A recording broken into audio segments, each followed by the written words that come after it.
दोस्तों आज हम कक्षा 10 सन 2023 previous year question paper code 822 ई को सॉल्व करेंगे।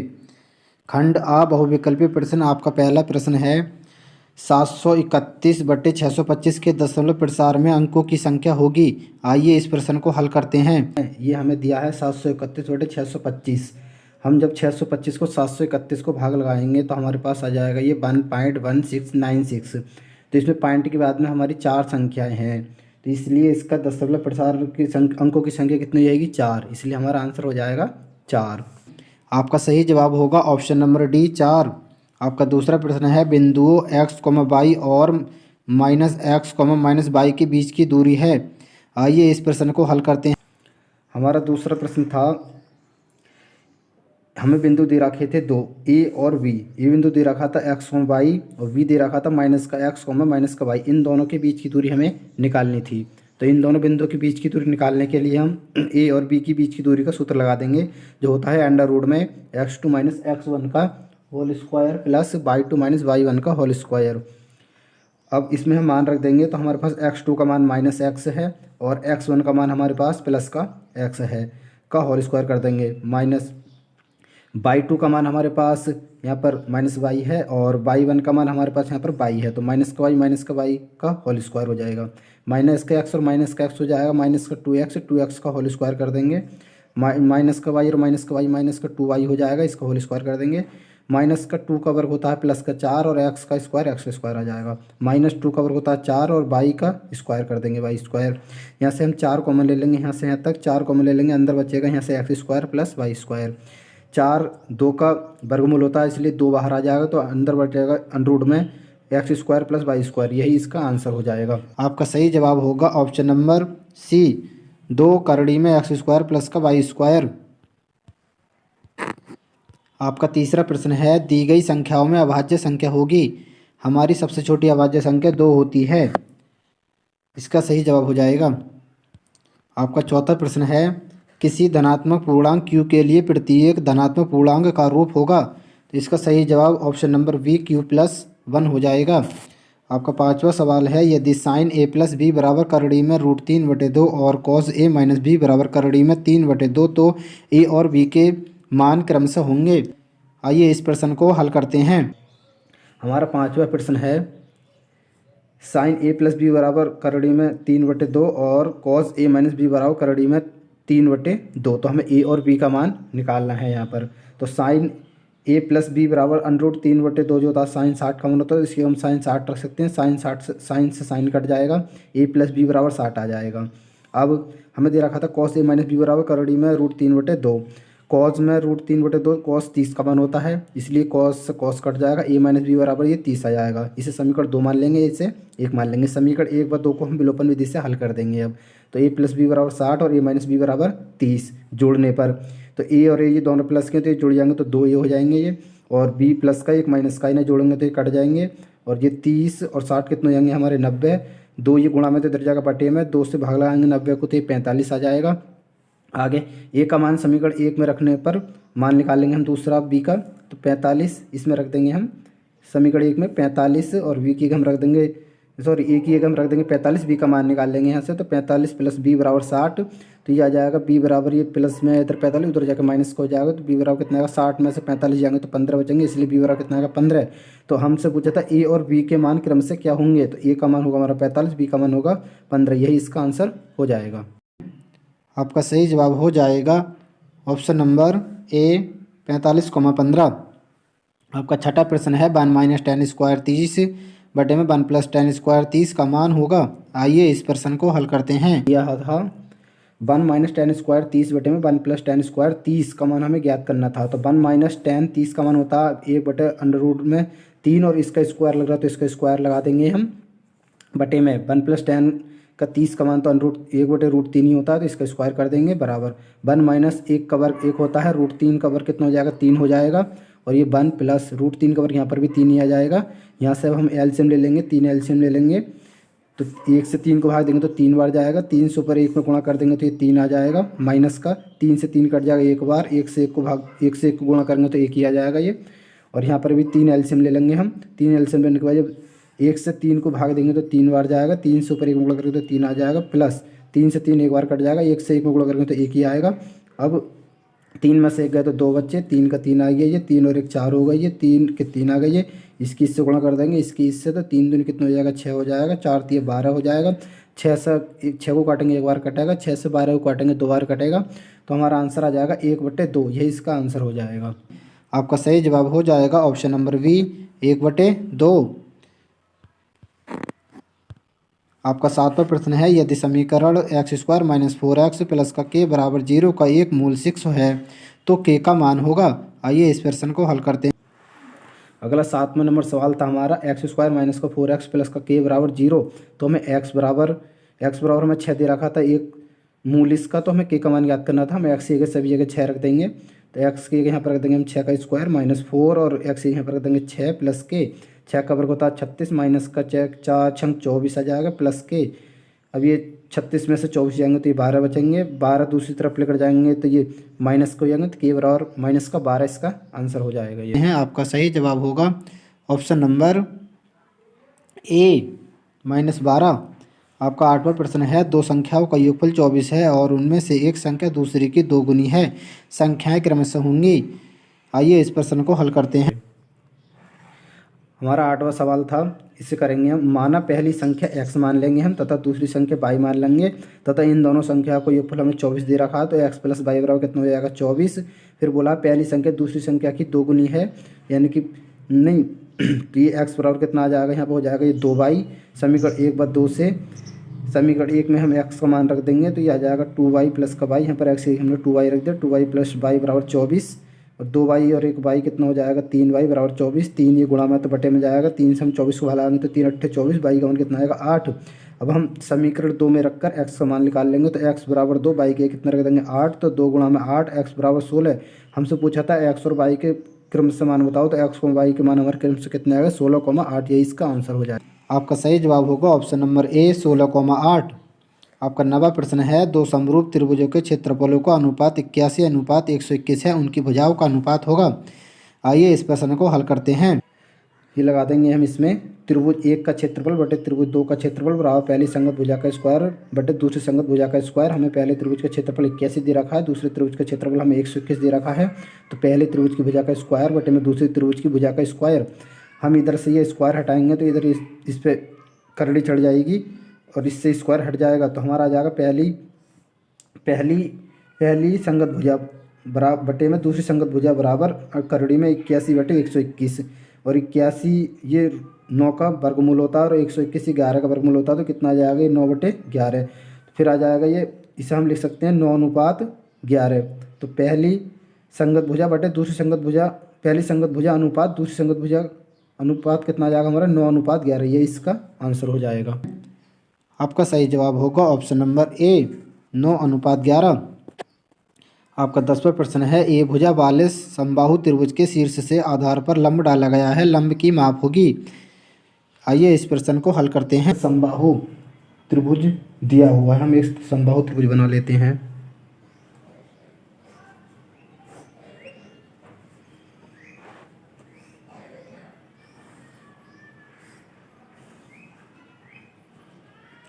ये समबाहु त्रिभुज दिया हुआ है और इस पर एक लंब डाला गया है। हमें इस लंब की ही ऊंचाई यानी कि लंबाई ज्ञात करनी है, और इसकी तृतीय भुजा ए है। हमें बताना है, इसकी ऊंचाई बतानी है, तो यहाँ से यहाँ तक की ए है ये टोटल, तो यहाँ से यहाँ तक की दूरी कितनी हो जाएगी हमारी a/2, यहाँ से यहाँ तक की है, और ये भी कितनी हो जाएगी a/2 आदि, यानी कि। और समबाहु त्रिभुज का प्रत्येक कोण कितने डिग्री होता है 60 डिग्री का। तो हम यहाँ पर ले लेंगे, अब नाम दे देते हैं इसे ABCD त्रिभुज ABD में थीटा कितना है हमारा 60 डिग्री।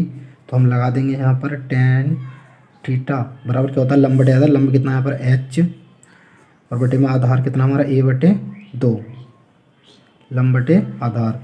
थीटा का मान लगा देंगे हम 60, तो tan 60 बराबर, इसके बटे में कुछ नहीं है तो 1 मान लेंगे, इसकी इससे गुणा कर देंगे, इसकी इससे कर देंगे, तो कितना आ जाएगा ये 2h, और बटे में 2।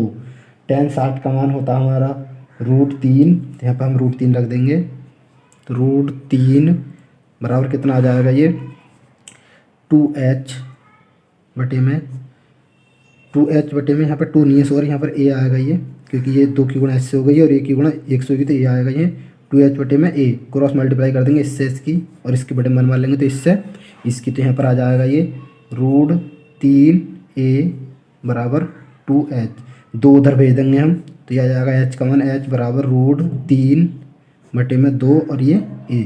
यही इसका आंसर हो जाएगा।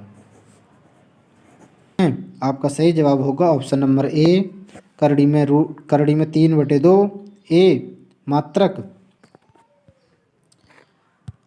आपका 11वां प्रश्न है, ये 1/2 सेंटीमीटर व्यास वाले किसी ठोस अर्धगोले का संपूर्ण पृष्ठीय क्षेत्रफल होगा। आइए इस प्रश्न को हल करते हैं।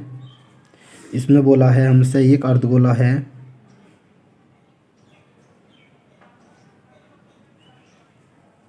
ये हमारे पास एक अर्धगोला है, इसका व्यास हमें दे रखा है 1/2 सेंटीमीटर। हमें इसकी त्रिज्या निकालनी है। त्रिज्या निकालने के लिए हम क्या कर देंगे 1/2 का आधा, तो यहाँ पे लिखेंगे हम। हमें दिया था यहाँ पे d बराबर 1/2 व्यास, हमें निकालनी है त्रिज्या, तो त्रिज्या क्या हो जाएगी 1/2 और बटे में 2 आधी कर देंगे व्यास की और बटे में 1 मान लेंगे, तो इसकी गुणा इससे होगी, इसकी गुणा इससे होगी, तो ये r बराबर कितना आ जाएगा हमारा 1/4 सेंटीमीटर। ये भी हमारा सेंटीमीटर में था। हमें निकालना अर्धगोले का संपूर्ण पृष्ठीय क्षेत्रफल, तो लिखेंगे हम यहाँ पर अर्धगोले का संपूर्ण पृष्ठीय क्षेत्रफल, अर्धगोले का संपूर्ण पृष्ठीय क्षेत्रफल बराबर हमारा सूत्र होता है 2πr स्क्वायर और plus πr square, 2πr square plus πr square.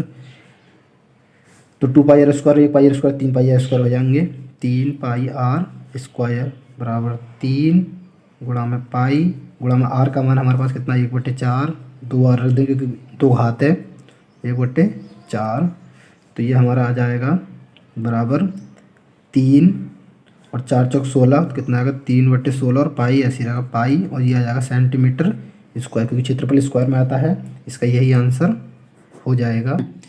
आपका सही जवाब होगा option number B, 3π/16 centimetre square.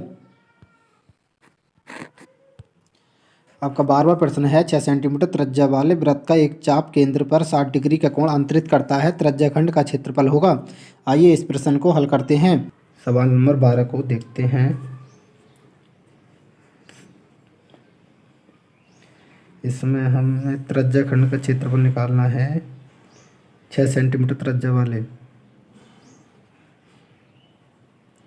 ये 6 सेंटीमीटर की भुजाएं हैं, ये भी 6 सेंटीमीटर की होगी, और ये कितने डिग्री का कोण अंतरित करता है अंदर 60 डिग्री का, तो ये 60 डिग्री का कोण होगा। यहाँ पर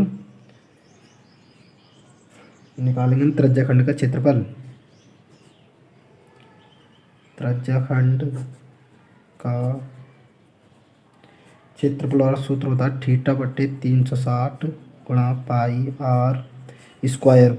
हमारे यहाँ पे r का मान कितना है, r का मान हमारे पास यहाँ पर 6 सेंटीमीटर है और θ का मान कितना है 60 डिग्री है। हम निकाल देंगे बराबर θ का मान कितना 60/360 गुणा में पाई का मान हम ऐसे रहने देंगे पाई गुणा में r का मान कितना हमारे पास 6 गुणा में 6 2 बार लिख देंगे, 1 0 से 0 कटा 6 चंग 36, 6 बार कटा 6 एकम 6, तो बराबर कितना आएगा 6 पाई सेंटीमीटर और स्क्वायर। यही हमारा इसका आंसर हो जाएगा। आपका सही जवाब होगा option number C, 6 pi centimetre square. आपका 13वां प्रश्न है, एक समकोण त्रिभुज का कर्ण और आधार क्रमशः 7.5 सेंटीमीटर और 4.5 सेंटीमीटर हैं, लंब भुजा की माप होगी। आइए इस प्रश्न को हल करते हैं। 13वें सवाल को हल करते हैं। इसमें एक समकोण त्रिभुज दिया है हमें, हम बना लेते हैं एक समकोण त्रिभुज। समकोण त्रिभुज इसमें हमें आधार दिया है 7.5 सेंटीमीटर और आधार क्रम से 7.5 सेंटीमीटर है। त्रिभुज का कर्ण, ये कर्ण है हमारा 7.5 सेंटीमीटर इसमें, समकोण त्रिभुज का कर्ल और आधार क्रम से 7.5 सेंटीमीटर 4.5 सेंटीमीटर है। तो इसका ये 4.5 सेंटीमीटर हमें आधार दिया है। हमसे लंब भुजा है ये पूछा है हमसे, तो हम ये निकाल देंगे। हम मान लेंगे इसे ए बी सी। तो पाइथागोरस प्रमेय लगा देंगे हम। पाइथागोरस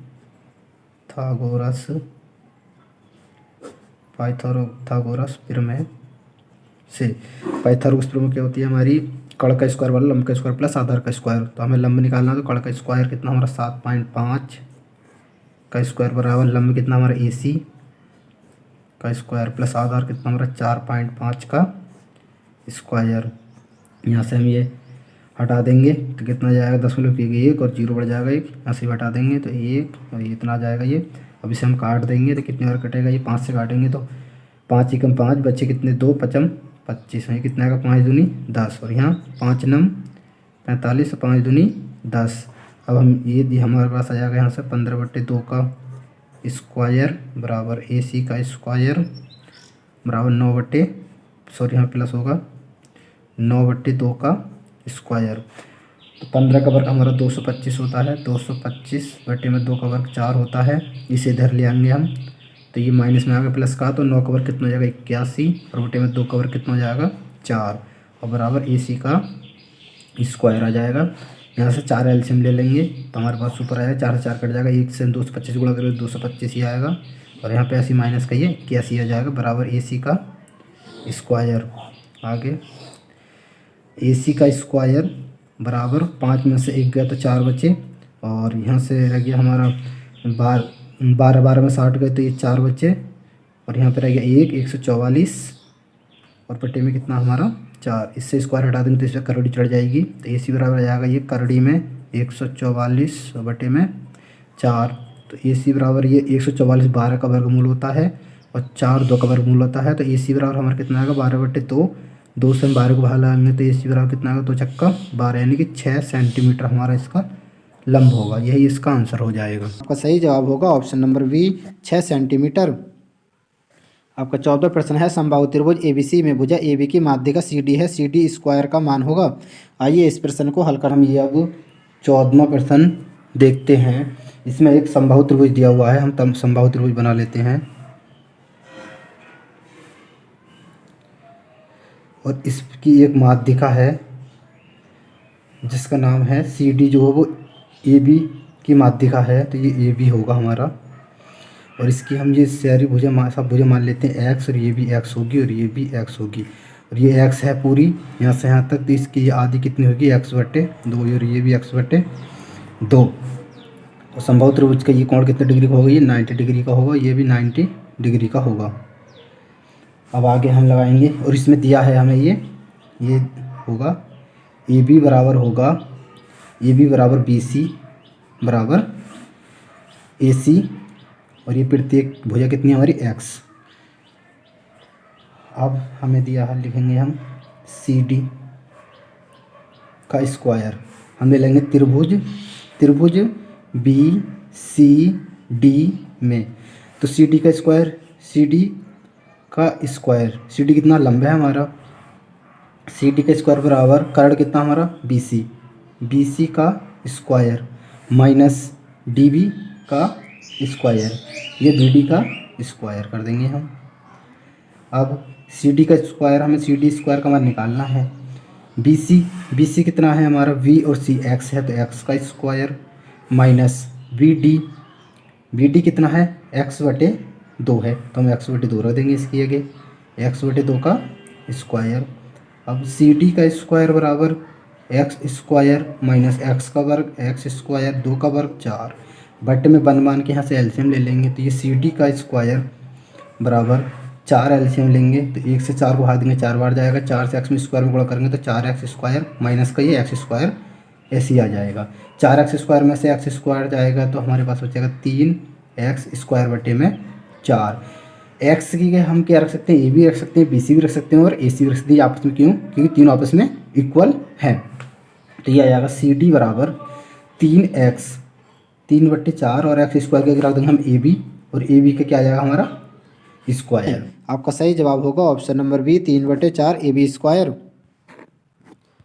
आपका 15वां प्रश्न है 12 व्यक्तियों के भार का समांतर माध्य 45.6 किलोग्राम है, उनके भारों का योगफल होगा। आइए इस प्रश्न को हल करते हैं। 15वें सवाल को देखते हैं अब हम। इसमें हमें दिया है 12 व्यक्तियों के भार का समांतर मध्य यानी कि n बराबर दे रखा है हमें 12 और समांतर मध्य यानी कि x बार बराबर दे रखा है हमें 45.6 किग्रा।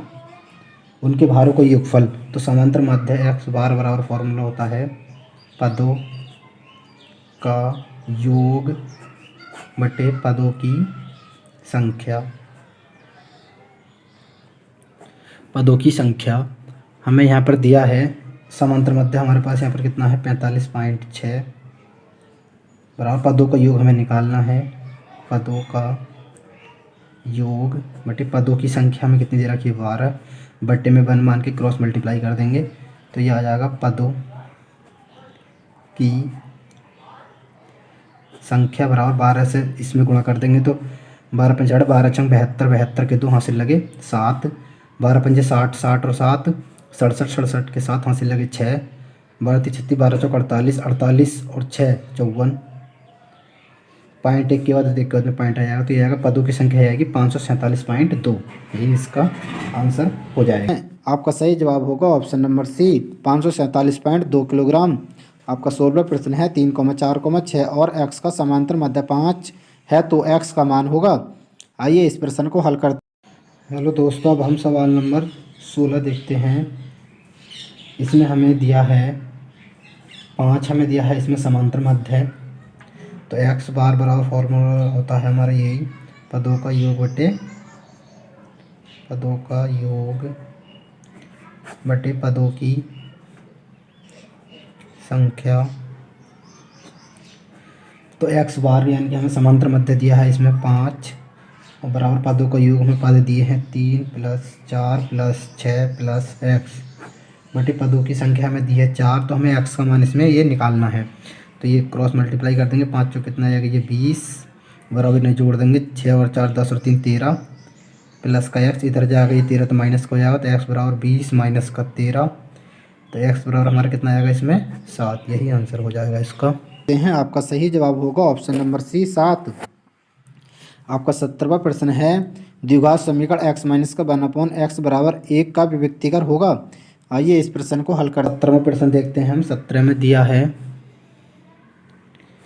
17 में हमें दिया है x माइनस 1/x बराबर 1 तो x का मान हमें इसमें हमें विविक्तिकर याद करना है। इसमें x माइनस 1/x बराबर 1 का विविक्तिकर तो यहाँ पर हम x एलसीएम ले लेंगे इसके बटे में 1 मान के तो x एलसीएम ले लेंगे तो कितना आएगा x 1 से x को भाग देंगे तो x बढ़ जाएगा, x से x में गुणा करेंगे तो x स्क्वायर माइनस का x से x कट जाएगा तो 1 से 1 की गुणा करेंगे तो 1 आएगा बराबर 1 क्रॉस मल्टीप्लाई कर देंगे तो ये आ जाएगा x स्क्वायर माइनस का 1 बराबर x इधर ले आएंगे उठा के ये तो हो जाएगा x स्क्वायर माइनस का x माइनस का 1 बराबर 0।